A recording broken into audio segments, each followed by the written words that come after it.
Welcome back, Attack. Today we're going to be talking about the top 10 free-to-play MMOs for this year, for 2015, and I think across all the genres for free-to-plays, we've seen so much innovation in MOBAs, in MMOs, in like card games. We've seen so many new things this past year, and hopefully, maybe, probably so, 2015 is going to be just as exciting.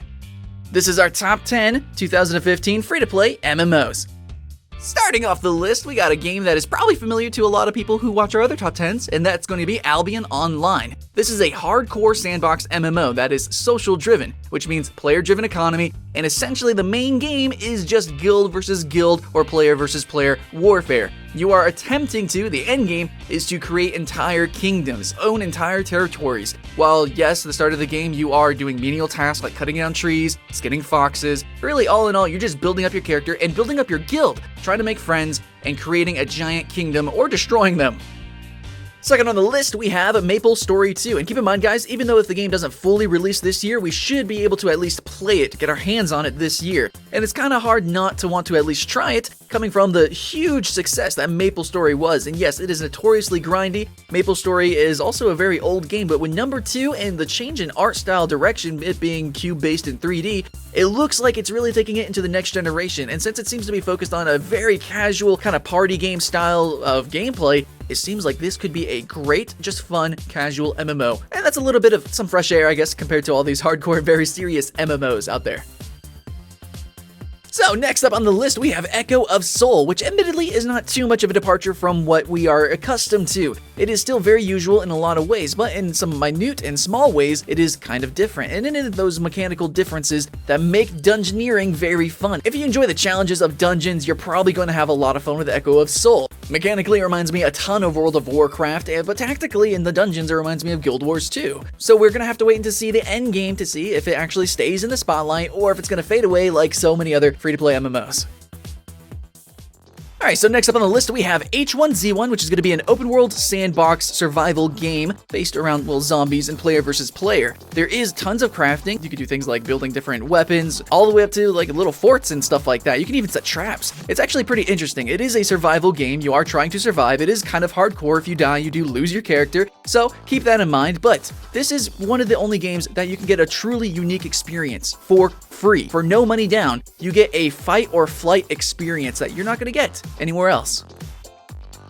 Alright guys, let's talk about Skyforge, which is in closed beta right now. Hopefully you can get in because it is a lot of fun. Open beta is the summer though. But all you need to know is that your character is trying to become a freaking god. It's a really interesting, unique premise, I have to admit. And the game has a lot of character. There's some voice acting, there's some really interesting, well, characters in the game. And overall, the game world is gorgeous. It looks good. The gameplay is also very interesting. It's tactical action combat. Not completely action combat like Dragon Nest, but not completely tactical like we see in Age of Wushu.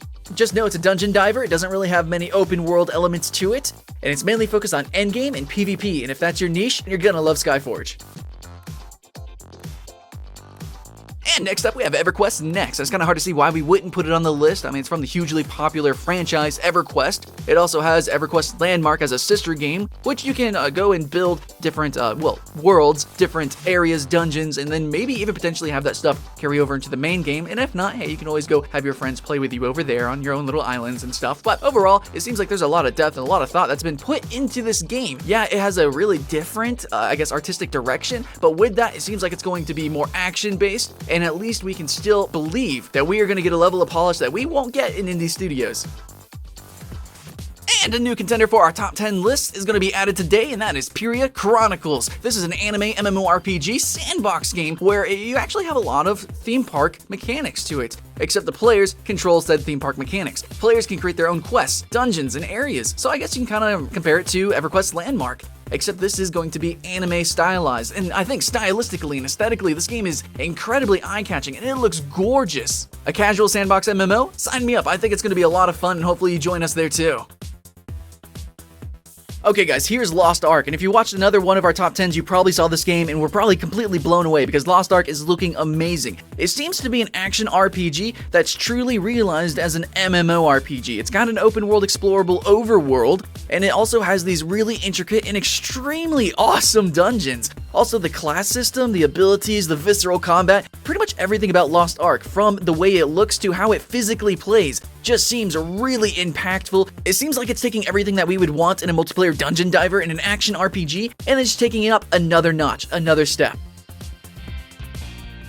Now, here's a game I am terribly excited for. I fear for my health when this game comes out. Tree of Savior. This is a very, very different game. It's kind of a spiritual successor to Ragnarok, but if you look at it stylistically, it's very weird. It's got some 3D elements that are very, I guess, cartoony, but then it also has 2D elements imposed on top of that. It just seems very artistic. It seems very reminiscent of older games, but at the same time, bring that older art style into the new generation, and it looks, to me, gorgeous. It looks like a really mechanical action RPG with skill shots galore where you gotta dodge, duck, and weave, and also it has a huge amount of strategy components with its hundreds and hundreds of classes to choose from and then the abilities within them. Tree of Savior looks like a good time to me. And lastly on the list, we have Black Desert, which is a game that has so much hype. It's definitely overhyped, but don't let the dream die just yet. Wait until we get our hands on it. Black Desert looks amazing. It has a huge amount of artistic quality to it, from the different spell effects, all the different particles, and the awesomeness with that, and also the character designs and the world design. Overall, it's gorgeous. It looks amazing. I don't think anybody could ever put that down. This is probably the single best looking MMO that we've seen in a long time. But Black Desert just has a lot of really interesting combat mechanics that I think have a lot of people excited. And the PvP, the acrobaticness of the combat, even the mages are freaking like brawlers jumping around, doing explosions with their fists, and it just looks absolutely crazy. And I think that's exactly what we need in today's MMO market, let alone free-to-play.